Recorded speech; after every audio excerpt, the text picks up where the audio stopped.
오늘 우리 하나님 말씀은요. 마태복음 18장 14절에서 22절까지 말씀입니다. 마태복음 8장 14절에서 22절까지 말씀. 우리 같이 한 목소리로 같이 오늘 이 말씀 같이 읽도록 하겠습니다. 예수께서 베드로의 집에 들어가셔서 그의 장모가 열병으로 앓아 누운 것을 보셨다. 예수께서 그 여자의 손을 대시니 열병이 떠나가고 그 여자는 일어나서 예수께 시중을 들었다. 날이 저물 때에 마을 사람들이 귀신 들린 사람을 많이 예수께로 데리고 왔다. 예수께서는 말씀으로 귀신을 쫓아내시고 또 병자를 모두 고쳐주셨다. 이리하여 예언자 이사야를 시켜서 하신 말씀이 이루어졌다. 그는 몸소 우리의 병악함을 떠맡으시고 우리의 질병을 짊어지셨다. 예수께서 무리가 자기 옆에 둘러서 있는 것을 보시고 제자들에게 건너편으로 가져가 말씀하셨다. 율법학자 한 사람이 다가와서 예수께 말하였다. 선생님, 나는 선생님이 가시는 곳이면 어디든지 따라가겠습니다. 예수께서 그에게 말씀하셨다. 여우도 굴이 있고 하늘을 나는 새도 보금자리가 있으나 인자는 머리 둘 곳이 없다. 또 제자 가운데 한 사람이 말하였다. 주님, 내가 먼저 가서 아버지의 장례를 치르도록 허락하여 주십시오. 예수께서 그에게 말씀하셨다. 너는 나를 따라오너라. 죽은 사람의 장례는 죽은 사람들이 치르게 두어라. 아멘. 한 주도 편안하셨습니까? 정말 오늘 이 시간에도 우리 주님의 은총과 평화가 정말 오늘 우리와 함께 하시기를 주님의 이름으로 간절히 축원합니다. 일단 여러분들은 아침에 일어나시면 가장 먼저 하시는 일이 어떤 일입니까? 아침에 기상을 했을 때 가장 먼저 하시는 일 어떤 일이 있을까요? 뭐 가족들의 아침상을 준비하느라고 또 뭐 분주한 분들도 계실 것이고 또 뭐 출근을 좀 일찍 하시느냐고 또 이 출근 준비 때문에 아마 바쁘신 분도 계실 겁니다. 그런데 여러분, 지금까지 해온 이런 일상들이 날마다 해온 이 일상들이 무너진다면 그것도 내 뜻에 의해서가 아니라 다른 타유에 의해서 우리의 이 평범한 일상이 무너진다면 과연 어떨까요? 예를 들어서 뭐 갑자기 병이 났다거나 또는 뭐 가족의 비보를 듣는다면 아마 그 순간만큼은 지금까지 해온 그 당연한 일상이 완전히 멈춰 버릴 겁니다. 오늘 우리가 읽은 말씀은 이렇게 상식적인 범위를 넘는 예수님의 활동에 관한 이야기인데요. 오늘 이 마태는 산상수훈 이후에 여러분 전개 과정을 잘 보셔야 됩니다. 산상수훈 이후에 산에서 내려오신 예수님이 가장 먼저 하신 일이 뭡니까? 나병 환자를 고치는 일이었었죠. 그 다음 일이 무엇이었습니까? 중풍병에 걸린 백부장의 하인, 종을 고치는 일입니다. 이런 연속적인 병고침 이야기를 들려준 후에 이제 또 다른 치유 이야기를 우리에게 들려줍니다. 그러니까 오늘 본문 말씀은요, 사실 앞에 나오는 두 사건과 다 연결되어 있는 말씀이에요. 이 연결된 말씀의 결론이 어디서 나오느냐? 바로 다음 시간에 보게 될 풍랑을 잔잔하게 하시는 예수님의 그 말씀에서 이 모든 이 한 덩어리의 말씀이 이제 결론이 나오는 겁니다. 그런데 제가 그 중풍병 그 나병 환자 이야기는 따로 다뤘고 또 이 중풍병에 걸린 그 하인에 대한 이야기도 따로 다루었기 때문에 그리고 오늘 묶어서 이 치유 나머지 이야기와 그리고 나머지 제자가 되는 이야기 이것을 묶어버렸기 때문에 오늘은 이렇게 좀 나눠져 있는데 사실은 지금까지 우리가 본 이 말씀들이 다 한 덩어리 말씀이라고 그렇게 보시면 됩니다. 자, 어쨌든 간에 이 나병 환자 치유 이야기, 중풍병 걸린 하인의 그 이야기를 한 후에 이제 또 다른 치유 이야기가 오늘 나옵니다. 그래서 바로 어떤 이야기예요? 베드로의 장모가 걸린 열병에 관한 이야기죠. 그래서 마태복음 8장 오늘 본문 14절에 보시면 예수께서 베드로의 집에 들어가셔서 그의 장모가 열병으로 누워 있는 것을 보셨다. 여러분, 열병이 뭡니까? 열병은요, 고열이 나는 거죠. 열병이라는 건 고열이 난다라는 거예요. 헬라어로는 피레수산이라고 얘기를 합니다. 그러니까 아주 심한 열이 났다. 뭐 이런 뜻인데 이 고열을 유발하는 병들은 질환들은 굉장히 많이 있습니다. 굉장히 많죠. 뭐 일일이 거론할 수가 없고 감기가 걸려도 뭐 열이 나, 독감에 걸려도 열이 나는 경우가 있고 뭐 뭐 모기한테 물려서도 뭐 말라리아 같은 거에 물려서도 그 열이 나는 경우가 있습니다. 이런 고열을 유발하는 다양한 질병이 있는데 오늘 이 등장하는 베드로의 장모가 걸린 이 열병은요. 그 원인을 알 수가 없어요. 그러니까 어떤 병인지는 구체적으로 마태는 언급하고 있지 않지만 이 열병에 걸렸다. 마태는 이렇게만 이야기하고 있습니다. 여러분 지금처럼 의학이 발전한 시대에는요. 이 고열은 뭐 죽음과 이어지는 그런 아주 중병인 그러니까 의학이 지금처럼 발달하지 않았을 때는 고열이라는 건 곧 죽는 거예요. 죽는 겁니다. 오늘날도 그렇잖아요. 막 열이 막 코로나가 열을 동반하잖아요. 코로나가 열을 동반하죠. 열 때문에 뭐 다른 어떤 장기가 손상이 돼요. 우리 몸에 고열이 발생하면 장기가 손상이 됩니다. 그래서 죽는 겁니다. 네. 그러니까 과거에는 어떻겠습니까? 열병이라는 것은 곧 뭐예요? 죽음과 이어지는 중병입니다. 그러니까 베드로의 장모가 열병으로 누워 앓았다라는 건 한마디로 어떤 죽을 지경에 처했다. 또는 죽을 병에 걸렸다. 뭐 이렇게 말할 수가 있습니다. 우리 예수님께서는 이런 베드로의 장모를 보셨고 어떤 특별한 치료 행위를 하지 않으셨습니다. 단지 뭐요? 손을 대셨다. 이렇게만 기록하죠. 그래서 마태복음 8장 15절에 보시면 예수께서 그 여자의 손에 손을 대시니 열병이 떠나가고 그 여자는 일어나서 예수께 시중 들었다. 시중을 들었다라는 건 대접했다라는 뜻입니다. 대접했다. 이런 뜻인 거예요. 그러니까 바로 고침을 받았다라는 것이죠. 시중을 들었다는 얘기는 아니 누워있던 사람이 벌떡 일어나가지고 뭘 해. 이거는 완전히 완쾌되었다라는 이야기죠. 그러니까 예수님의 치유가 어땠다? 완벽했다. 뭐 이런 뜻으로도 그렇게 볼 수 있습니다. 자, 여러분 여기까지만 보면 아주 간결한 이야기입니다. 마태복음의 특징이죠. 아주 간결성이 드러나는 이야기입니다. 마태는 이 나병 환자, 중풍병에 걸린 백부장의 종 베드로의 장모의 열병을 언급하면서 예수님이야말로 불치병, 죽을 병, 그 어떤 병도 다보다 고치는 분이라는 걸 마태는 확실히 우리에게 보여줍니다. 그러니까 예수님은 누구다? 우리처럼 평범한 그런 인간의 능력을 넘어선 분, 신적 능력이 있는 바로 그분이 누구다? 하나님의 아들 되신다. 이거를 마태는 이 치유 이야기를 통해서 보여주고 있습니다. 그리고 이제 이런 치유 사역의 정점이 나와요. 예? 그러니까 제가 다시 반복합니다. 중요하니까 한 덩어리예요. 나병 환자, 중풍병에 걸린 백부장의 종, 그리고 베드로 장모의 열병. 이 치유 이야기의 결론, 작은 결론이 바로 뭐냐면 그러니까 예수님이 어떤 분이다? 이 결론이 뭐냐? 바로 마태복음 8장 16절 말씀이에요. 자, 보세요. 날이 저물었을 때에 마을 사람들이 뭐예요? 누굴 데리고 귀신 들린 사람들을 많이 예수께로 데리고 왔다. 예수께서는 말씀으로 귀신을 쫓아내시고 또 온 병자들을 모두 뭐했다? 고쳐 주셨다. 그러니까 몇 사람만 고친 것이 아니라 누구? 마을 그 마을에 귀신 들린 사람, 병든 사람 다 뭐했다? 다 고쳐 주셨다. 사실 귀신과 병들림이라는 것은 고대 시대 때는 그렇게 구별하는 문제가 아니었습니다. 그러니까 귀신 들렸다라는 것은 오늘날식으로 하면 정신적 질환에 가깝고요. 병이라는 것은 육체적 질환에 가까워요. 그러니까 이 두 부류의 사람들을 예수님이 다 고쳐주셨다. 그러니까 바로 이분이 누구다? 하나님의 아들이다. 자, 여기까지가 오늘 우리가 읽은 본문의 첫 번째 이야기입니다. 그러니까 산상수훈 이후에 산에서 내려오신 예수님이 가장 먼저 하신 일은 바로 병자들과 귀신 들린 사람들을 뭐했다? 고쳐 주었다는 이 이야기로 마태는요. 이 한 덩어리 이야기를 통해서 예수님이 하나님 되신다. 예수님의 하나님의 신적 능력을 가지신 분이다라는 걸 이 마태복음이 있는 우리들에게 들려주고 있는 겁니다. 자, 그런데 여러분, 이런 신적 능력이 있는 예수님을 사람들이 따를까요? 안 따를까요? 당연히 따르죠. 당연히 따릅니다. 오늘날도 여러분 그렇잖아요. 어떤 목사님 병을 고치는 능력이 이 목사님 기도만 하면 병이 그냥 바로 난데 하는 소문이 퍼지면 어떻게 돼요? 그 교회는 문전성시를 이루는 인산이네요. 인산.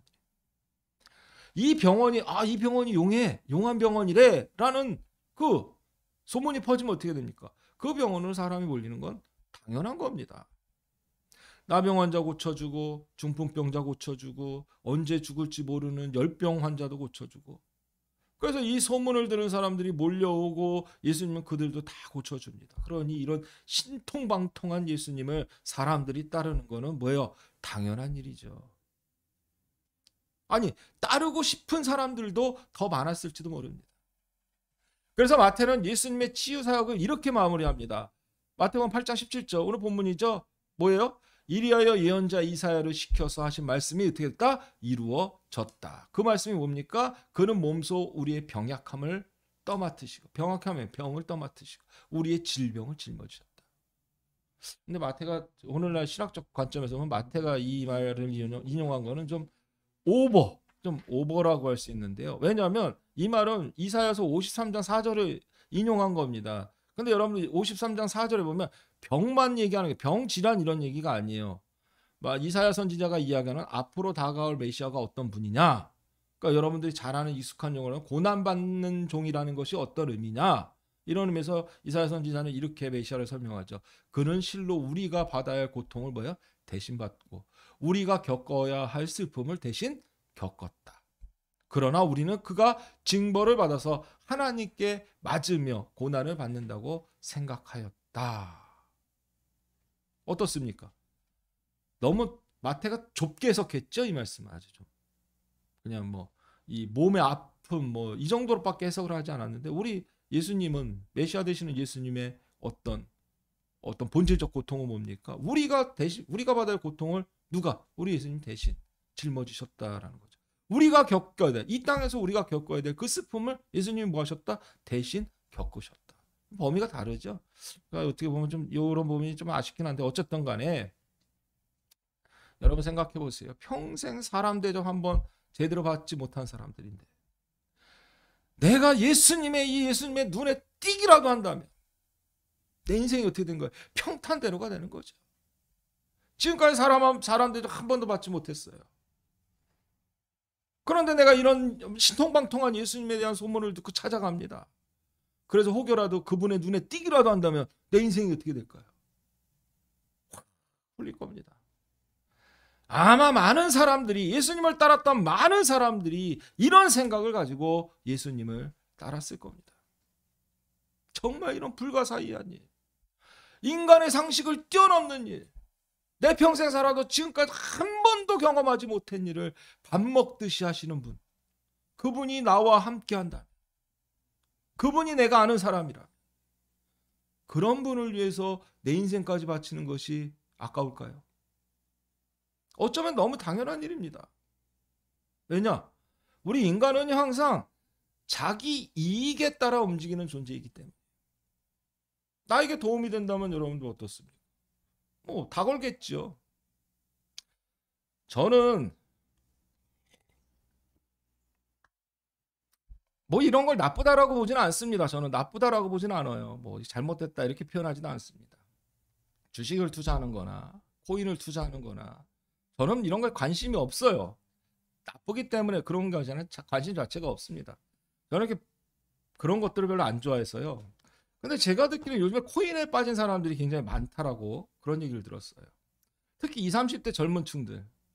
저는 그 젊은 층들만 코인에 빠져 있는 줄 알았더니 주부들까지 코인에 빠져 있다고 합니다. 너나 할 것 없이 이 코인에 투자한대요. 그래서 맘카페인가 가면은요, 엄마도 하는 얘기가 코인방이 따로 있다고 합니다. 코인 투자방.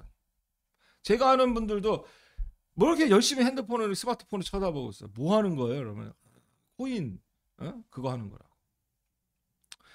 저는 제 생각에는 코인을 투자하는 것이나 주식 투자나 제가 볼 때는 다 같은 걸로 보이는데 그분들이 얘기를 하더라고요. 코인 투자랑 주식 투자는 다르대요. 그래서 왜 달라요? 그랬더니 주식은 아침에 장을 시작해서 오후에 장을 마감하는데 그럼 이제 뭐 하는 거예요? 자는 거잖아요. 내 일상으로 돌아오는 거잖아요. 그런데 이 코인은 어떻습니까?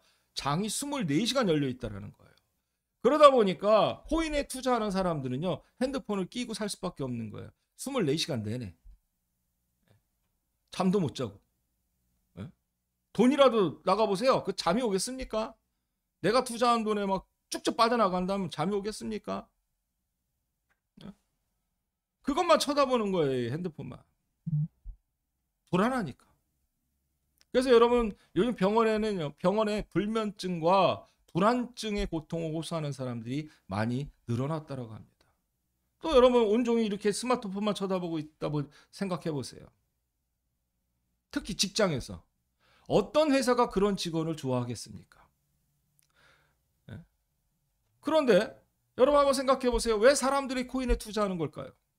왜 코인의 끝으로 매달리는 걸까요? 한마디로 자기 이익을 위해서입니다. 평범한 직장 생활만으론 아파트 한 채 마련하기 힘든 현실에서 단시간에 돈을 벌 수 있다는 그 유혹, 사실요, 솔직히 그 유혹 쉽게 뿌리칠 수 있는 유혹 아닙니다. 저는 그런 현실이 안타까울 뿐이에요. 하지만 여러분, 물질적 풍요와 눈에 보이는 것만 쫓다 보면 자기 이익을 더 많이 내려고 모든 걸 걸 수밖에 없고, 그러다 보면요, 급기야 모든 걸, 아니 이익을 더 많은 이익을 얻으면 얼마나 좋겠습니까? 하지만 모든 사람들이 그렇지가 않잖아요. 내가 투자한 걸 잃어버리고 내가 투자한 모든 걸 잃어버려. 급기야 모든 걸 잃게 되고, 모든 걸 잃는다고 해도요, 저는 그래요. 지난날에 그래 그럴 수도 있어 하고 훌훌 털어내버리고 다시 일상으로 복귀한다면 저는 문제가 없다고 봅니다. 가슴에 사는 동안 하늘을 맺히긴 하겠지만, 그런데 안타까운 건요, 개 중엔 모든 걸 잃었기 때문에 극단적 선택을 하는 사람들도 있다라는 겁니다. 이런 걸 보면 과거나 현재나 자기 이익을 위해서 움직이는 게 우리 인간의 인지상정이 아닌가, 그런 생각을 하게 됩니다. 저는 이런 시각으로 오늘 본문을요, 지난주에 여러 번, 수십 번 되풀이해서 오늘 본문을 읽어봤습니다. 그랬더니 왜 마태가 예수님의 치유 이야기, 병고침 이야기를 소개한 후에 오늘 우리가 읽은 이 두 번째 이야기를 썼는지가 이해가 되었어요. 오늘 본문의 두 번째 이야기는요, 바로 18절에서 22절까지 이야기입니다. 여러분 집에서 같이 다시 한번 읽어보겠습니다.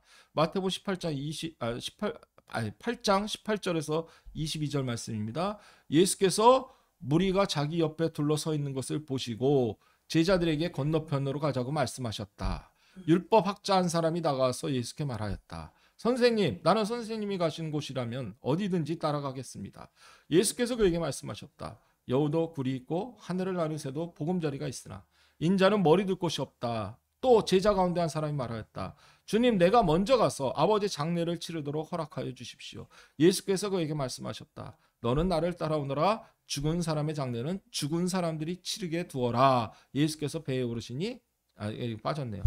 자, 여러분 오늘 우리가 읽은 말씀은요, 두 가지로 나눠진 거예요. 그러니까 첫 번째 이야기는 열병을 고친 이야기, 예? 그리고 동네 사람들, 소문을 듣고 온 귀신 들린 사람, 그 사람들을 치유했다는 이야기. 이게 첫 번째 맥락의 이야기고, 두 번째 맥락이 이 두 명의 사람들, 제자가 되기를 자청하는 두 명의 사람들에 대한 이야기입니다. 그러니까 병에 대한 이야기는 전 시간에 있는 거랑 같은 이야기고, 오늘 이야기는 저거예요. 그러니까 병고침에 대한 이야기에서 마태가 우리에게 들려주고자 하는 것은 예수님이 어떤 분이다? 하나님의 아들. 이런 신통방통한 능력을 가진 하나님의 아들이라는 그런 이야기를 하려고 마태가 이 병고침의 이야기를 썼습니다. 그리고 당연히 신통방통한 분이다 보니까 사람들이 어떻게 돼요? 예수님을 따라다니는 거예요. 제자 되기를 자처하는 사람들이 생긴 거예요. 그래서 마태는요, 제자 되려고 하는 두 사람의 이야기를 소개합니다. 네. 자, 첫 번째는 어떤 사람입니까? 율법학자고, 두 번째는 어떤 사람이에요? 아버지의 장례를 치르고 따르기를 원하는 사람입니다. 여러분 우선 율법학자를 볼까요? 율법학자는요, 바리새파 사람들과 더불어서 율법을 해석할 권위를 가진 그런 사람입니다. 그러니까 율법학자라는 게 굉장히 좀 사회적 명성이 있는 사람이에요. 지위도 있는 사람입니다. 모세 율법의 전문가입니다. 전문가예요. 율법학자라는 건. 과거 성경에서 서기관이라고 돼 있죠. 율법학자. 자, 이 사람들은 모세의 율법을 해석해서 일상생활에서 일반적인 사람들이 이 율법을 적용할 수 있도록 그렇게 하는 일을 하는 사람이에요. 그러니까 얼마나 우리식으로 얘기하면 뭐가 되는 거예요? 목사님이에요, 목사님. 하나님의 말씀을 가르치는 목사님입니다. 근데 이 율법학자가 이제 문제가 뭐냐면 하나님의 말씀을 너무 어렵게 가르쳐. 너무. 왜? 그래야 권위가 서요. 여러분들이 모르는 이야기를 해야 그 가르치는 사람은 권위가 서는 거예요. 야, 우리 율법학자는 굉장히 똑똑하신 분이네. 이렇게 되는 겁니다. 그래서 조선시대 때 여러분 한글을 만들고도 그 한글을 거의 한 300~400년 동안 못 쓰게 한 이유가 백성들은 글을 알면 안 돼. 왜 글을 하면 안 됩니까? 글을 하면요 통치하는 사람들에게 반기를 든단 말이에요. 이 머리가 이렇게 똑똑해지면 정치하는 사람들이 머리가 아파지는 거예요. 그러니까 국민들은 똑똑하면 안 돼요. 백성들은 똑똑하면 안 돼. 백성들은 그냥 정치인들이 적당히 부려먹을 수 있을 정도로 좀 이렇게 몰라야 됩니다. 그래서 여러분 조선시대 때 한글을 가르치는 것이 아니에요. 글은 누구만 하는 거예요? 양반들만 하는 겁니다. 자, 율법학자들도 마찬가지였습니다. 아니 간단한 하나님의 말씀을 되게 베베베베 꼬가지고 어려운 조항을 만드는 거예요. 그리고 일반 사람들은 그걸 지키느냐고 어떻게 해요? 진짜 뱁새가 황새 쫓아가다 가랑지 쭉쭉 찢어지는 겁니다. 예수님은 그런 패단을 보셨던 거예요. 자, 이런 율법학자가 나름 사회적으로 존경을 받는 위치에 있는 사람인데 이런 사람이 왜 예수님을 찾아왔을까요? 네? 제가 말씀드렸죠. 예수님의 그 당시 때 사회적 신분은요. 7등급, 8등급 뭐 이 정도예요. 10등급까지 나왔을 때 7등급, 8등급, 9등급 이 정도입니다. 그런데 왜 이런 율법학자가 예수님을 찾아왔을까요? 율법학자가 예수님을 찾아온 이유에 대해서 마태는 구체적으로 이야기하지 않지만 마태의 성향을 볼 때 이 율법학자는 예수님을 통해 뭔가 어떤 자기 이득을 얻고 싶어서 자기 이득을 위해서 예수님을 따르려 했다라는 것을 우리는 쉽게 상상할 수 있습니다. 예를 들면 예수님이 행하시는 그 기적의 비법을 좀 알고 싶은 거죠. 아, 나도 저런 능력이 있으면 어디 가서 먹고 사는데 지장 없을 거 아닙니까? 아니면 원래 이 율법학자들이 자기 이익에 밝은 사람인지라 예수를 따르면 많은 이득이 생길 거다 이렇게 계산할지도 모르겠습니다. 어쨌든 간에 마태는 구체적으로 얘기를 하지 않습니다. 그래서 저도 더 이상 얘기하지 않지만 우리는 예수님을 따르려고 하는 이 율법학자의 열정은 볼 수 있어요. 열정. 이 율법학자가 얼마나 예수님을 따르려고 했는지. 그래서 율법학자는 아주 열정으로 가득한 그 어조로 예수님께 이렇게 얘기를 해요. 8장 19절에 보세요. 이거는 그냥 단순히 율법학자 이렇게 읽으시면 안 돼요. 율법학자 사람 한 사람이 다가와서 예수께 말하였다. 뭐라고요? 선생님, 나는 선생님이 가시는 곳이면 어디든지 따라갈 준비가 되어 있습니다. 이렇게 읽으셔야 되는 거예요. 그러니까 선생님, 나는 선생님이 가시는 곳 이렇게 읽으시면은 율법학자의 열정이 안 보입니다. 선생님이 가시는 곳이라면 나는 어디든지 따라가겠습니다. 제가 볼 때 이거 베드로의 고백 비슷하죠. 주는 그리스도시요 살아계신 하나님의 아들입니다 해놓고 정작 예수님이 법정에 끌려갔을 때는 어떻게 해요? 3번 부인하죠. 이게 얼마나 이 결의에 찬 목소리입니까? 당신이 가는 곳에 나도 가겠습니다. 지금 이 율법학자 어떤 목적으로 예수를 따르겠다라는 그렇게 이야기를 했는지 모르겠지만 분명 지금 이 순간만큼은 대단한 결의에 열정에 사로잡혀 있다는 것을 우리는 알 수 있습니다. 이런 지금 들떠있는 이 사람에게 예수님 뭐라고 말씀하십니까? 8장 20절 보세요. 예수께서 그에게 말씀하셨다. 여우도 굴이 있고 하늘을 나는 새도 보금자리가 있으나 인자는 머리 둘 곳이 없다. 여러분 이게 무슨 뜻입니까? 예수님은 갈 데가 없다는 이야기예요. 갈 데가. 그러니까 집이 없다라는 이야기입니다. 머물 곳이 없다라는 이야기예요. 편하게 누울 자리가 없다라는 이야기입니다. 저는 또 한번 생각해봐요. 마태는요 너무 간결하게 이렇게 이야기를 전개하기 때문에 좀 이렇게 예수님의 속마음이라는 게 드러나지 않는데 저는 그래서 또 상상을 해봅니다. 이 율법학자가 막 기분이 붕 떠가지고 막 결의에 찬 어조로 예수님 나는 당신이 가는 건 나도 가겠습니다. 막 이렇게 했을 때 예수님이 아마 이러지 않았을까? 저는 제 생각에는 아마 예수님이 그 이야기를 듣고 이 율법학자의 그 이야기를 듣고 정말? 정말로? 내가 가는 길을 내가 따르겠다라는 말이냐? 야, 그거 쉽지 않을 텐데 아마 이렇게 말씀하시지 않았을까? 저는 그런 상상을 해봐요. 왜냐? 예수님께서는 당신이 가셔야 할 그 길이 어떤 길인지를 이미 아셨던 분입니다. 예수님이 가시는 길, 어쩔 수 없이 쓴 잔을 마셔야 하는 길이 아닙니다. 이 쓴 잔을 어쩔 수 없이 마시는 게 아니라 당연히 마셔야 되는 길이에요. 어쩔 수 없이 죽을 수 있어요. 하지만 죽을 걸 알고 죽는 건 다른 문제입니다. 죽는다는 걸 알면서도 죽어야 된다는 건 다른 문제예요. 자신을 철저하게 내려놓지 않으면 그 길은 도저히 갈 수 없는 길입니다. 왜냐? 예수님이 가려는 그 길은 요만큼의 자기 이익도 없는 길이기 때문에. 욕망을 철저하게 내려놓아야 되고 나 자신을 철저하게 죽여야만 그 길을 갈 수 있는 것입니다. 자기 이익에 밝은 사람은 절대로 그 길을 갈 수가 없습니다. 그래서 예수님 말씀하셔요. 여우도 새도 지치고 피곤하면 돌아갈 곳이 있는데 정작 당신은 그런 곳이 없다며 말씀하시죠. 예수님이 가시는 길은 그곳이 시골이든 그곳이 도시이든 도움이 필요한 하나님의 자녀가 그곳에 있다면 그곳이 바로 당신이 가야 할 길이라는 걸 예수님이 이미 아셨다라는 겁니다. 제가 어디 그 컬럼에서 봤더니 물었어요. 교회 다니시는 분들한테. 교회를 다니는 이유가 뭡니까? 라고 물으니까 첫 번째가, 제일 많이 대답한 첫 번째가 천국 가려고요. 그러니까 천국 가려고 교회를 다니는 겁니다. 그 다음에 나온 답이 뭐냐면요. 지금보다 삶이 좀 나아질까 봐 교회 다닌다. 좀 더 나은 삶을 위해서 교회를 다닌다라는 겁니다. 여기서 나은 삶이라는 건 잘 산다라는 걸 의미하는 거예요. 잘 산다라는 건 뭐예요? 최소한 남들만큼은 살아야 되는 걸 의미합니다. 그런 물질적 풍요를 원한다라는 거예요. 저는 이게 교회와 무슨 관계인지는 솔직히 모르겠습니다만 여러분 이게 바로 자기 이익을 위한 삶입니다. 그러니까 예수를 믿으면 뭔가 나에게 이득이 있을 것 같기 때문에 교회를 다닌다라는 이야기죠. 근데 여러분 오늘 본문을 통해서 마태는요 우리에게 얘기합니다. 예수의 제자가 되려면 우선 그런 것부터 벼르라. 이렇게 얘기를 합니다. 사랑하는 성도님들, 예수님을 따른다라는 건 승리의 빵빠르만 올리면 되는 게 아닙니다. 그리스도의 고난에 참여하는 이 일이 제자가 해야 할 마땅한 책무입니다. 또 예수님을 따르고 예수님의 제자로 산다는 건 그분이 행한 위대하고 대단한 일을 그냥 제자리에 서서 지켜만 본다라는 뜻이 아닙니다.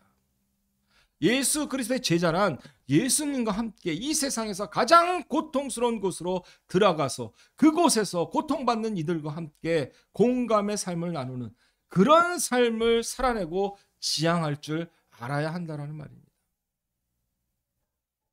여러분 장미꽃만 피어 있는 곳에다가 이쁜 꽃 갖다 놓고 예쁜 꽃 찾아보세요. 이 꽃 찾아보세요 해보세요.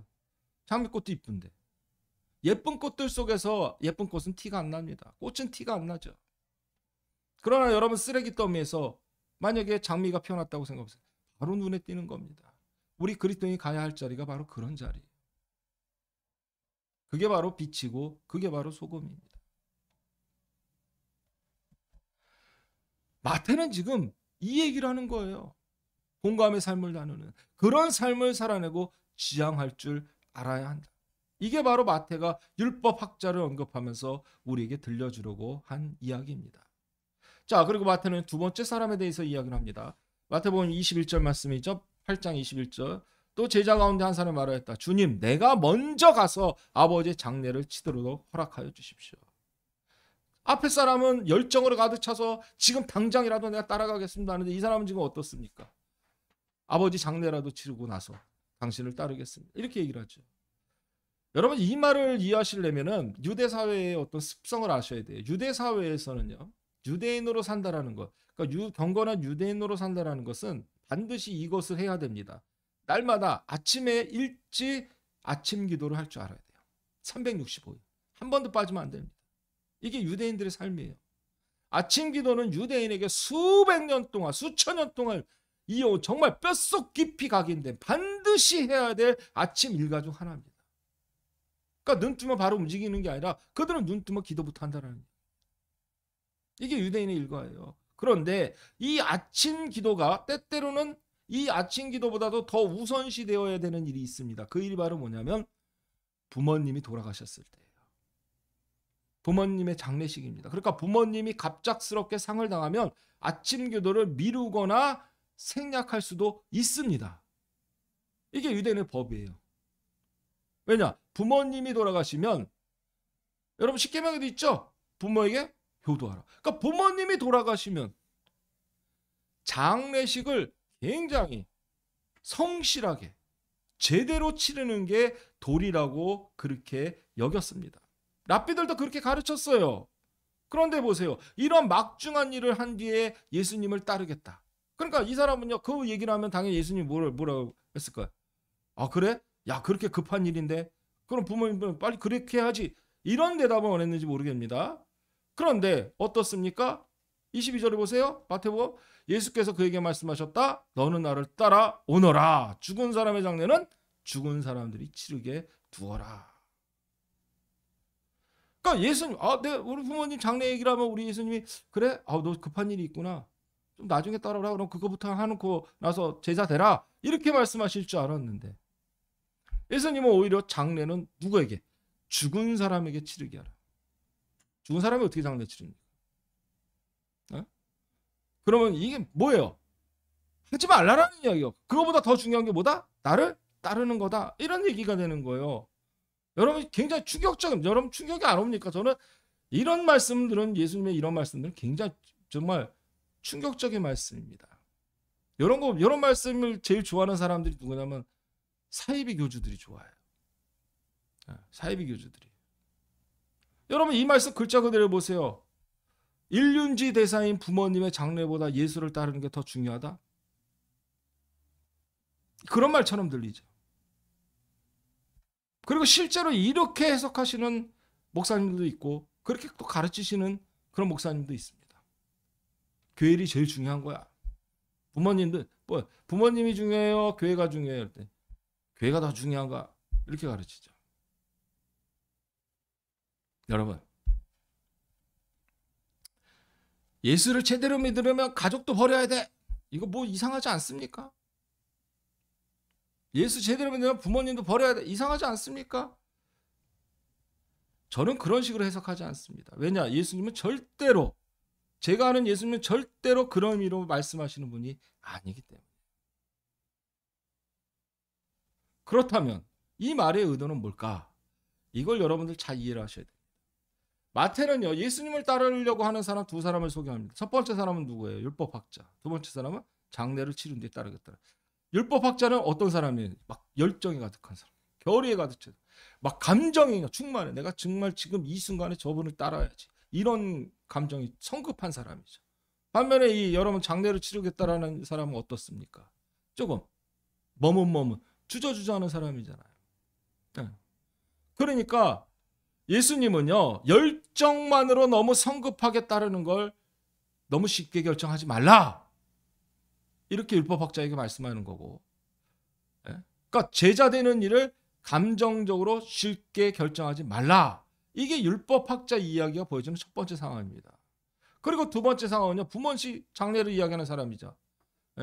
그러니까 아무 생각 없이면 이 두 이야기가 서로 같은 이야기가 되지만 그렇지 않아요. 이 두 이야기에서 이 두 이야기를 같은 맥락에서 읽을 때 마태가 뭘 이야기하는지가 보이게 됩니다. 그러니까 너무 감정적 열정에 차서 예수를 따르는 사람에겐 야 좀 감정 좀 낮춰봐. 우리 그런 얘기 하죠. 막 어떤 사람이 막 흥분을 해가지고 야야야 좀 낮춰봐. 감정 좀 시켜봐. 이런 얘기가 되는 거예요. 좀 신중하게 생각해봐. 너 그렇게 감정적으로 막 그렇게 결정할 상황 아니야. 나를 따르는 일 그런 일 아니야. 이런 상황인 거고. 예수님 따르기를 주저하고 머뭇머뭇 사는 사람에게는 너 지금 뭐해라. 즉시 결단할 수 있어야 돼. 라고 그렇게 이야기가 되는 겁니다. 감정적 열정으로 성급하게 예수를 따르는 것도 여러분 참 제자의 자세가 아니고 반대로 예수님을 따르는 일에 머뭇거리는 태도도 결단하지 못하는 태도도 참 예수님의 제자의 태도가 아니라는 이야기예요. 이게 두 이야기가 보여지는 겁니다.